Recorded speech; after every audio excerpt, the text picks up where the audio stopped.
Hi and welcome to the video. I'm Damien, this is Dame Over, and Lightning Strikes has been out for almost a week now, and with it we've got a new SMG as the reward for week 1. Finally, the medic class has got some much needed attention, and today's video is all about that weapon, the ZK-383. I'll be talking you through the stats, how to use it to its full potential and with my own tips and tricks, and give you my own opinion on the pros and cons of the latest weapon to come to the medic class. So if you find this video useful or entertaining, make sure you've hit that like button, and if you're new around here and you want to keep up to date with more Battlefield 5 content, make sure you've hit the subscribe button too.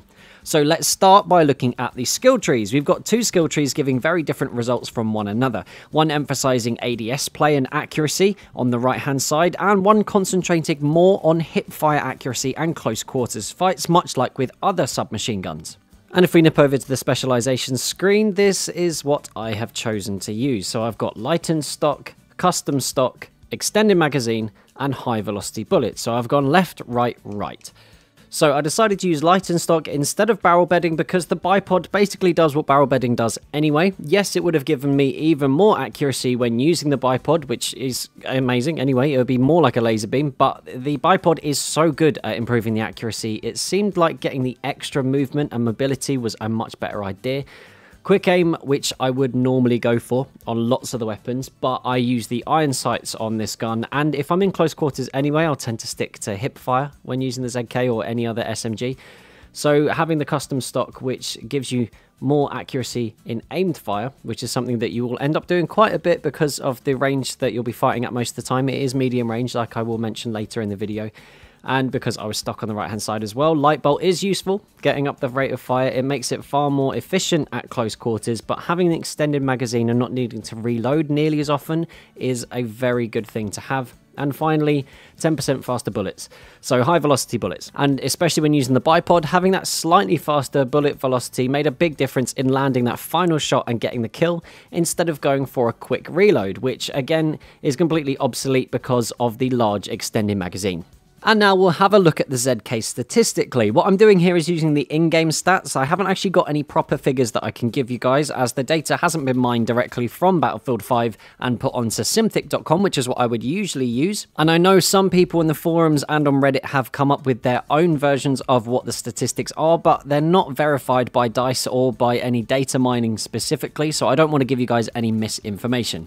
So unfortunately, some of this is going to be a little bit approximate. But what I can tell you for sure is that these ZK and the MP40 have exactly the same stats for damage and hip fire. The MP40 leans slightly more towards close quarters combat with a faster fire rate of 540 compared to the ZK's 514, and the ZK beats the control of the MP40 by the tiniest of margins, but has quite a big jump up in accuracy, as you can see here. Now I'm talking about these weapons when they have been fully upgraded, as most of the time people won't stick to the base version of the gun anyway, but in terms of how the weapons feel, the MP40 is the closest comparison I can really find. What makes the ZK-383 different from the MP40 though is the style of play. The ZK-383 is entirely unique to the medic class because of its bipod, and just like other bipoded weapons, this gives you a huge decrease in recoil, and so if you can set yourself up using cover or by laying prone, you'll have a much easier time aiming your weapon than without. This isn't to say that the ZK is difficult to move and shoot with. It feels really similar to the MP40 like I mentioned before, and the MP28.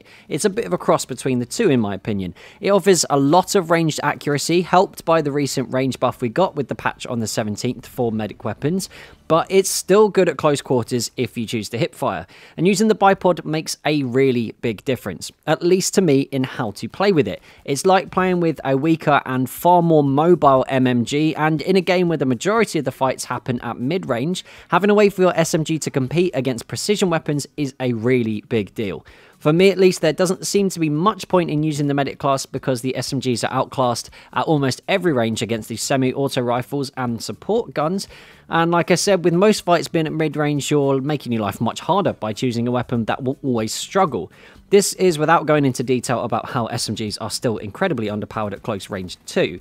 There just really isn't an advantage to using them, but the ZK having a bipod does go a fair way to changing that.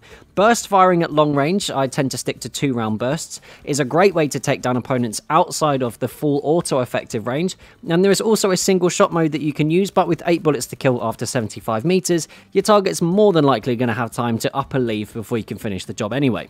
To me, it feels like the ZK-383 forces you to play in a more supportive role, so you let the other people with more powerful weapons go in first, and you either keep your teammates alive and in the fight, or you can push in and take out the enemies that are already injured. The recoil pattern seems like it goes entirely vertical, so the level of control is quite easy, and especially with the bipod, it does turn into a laser beam if you're forced into a defensive position.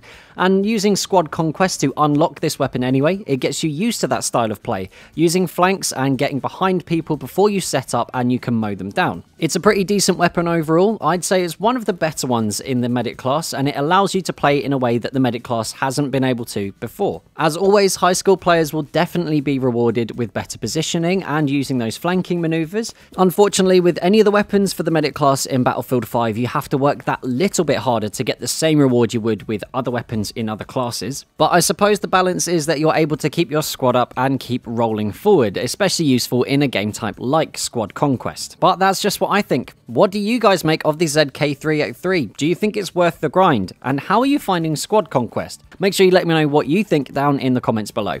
And here's a quick thank you to my Dame operatives, those of you guys that are helping to support the channel through Patreon. It's because of you guys I'm able to make content as often as I do, and hopefully with a bit more support I can start doing it full time and get even more videos out to you more often. So if you'd like to become a patron yourself, there's a link in the description, there'll be one in the pinned comment as well, where if you'd like to, you can help support the channel from as little as $1 a month. So if you had a good time, make sure you've hit that like button. If you're new around here, hit the subscribe button too. Don't forget the bell button for notifications so you don't miss any future posts. And as always, feel free to share this video with whoever and wherever you like. And until next time, that's Dame over. Peace.